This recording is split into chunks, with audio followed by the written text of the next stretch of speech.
ফেরেশতাদের কাবা কিবলার নাম হচ্ছে আল বাইতুল মামুর, 7 আসমানের উপর। এটা কত বড় শুনেন।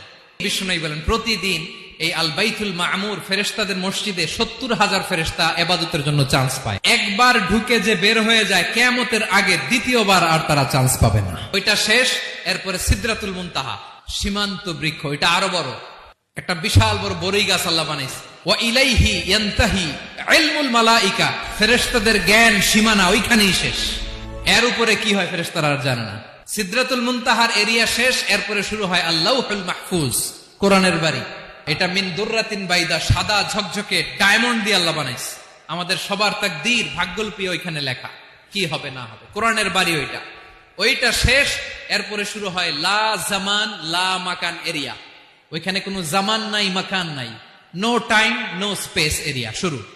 ওইখানে কুরসি, যেখানে আল্লাহ পা রাখেন বা কুদরতি পা রাখেন। Likey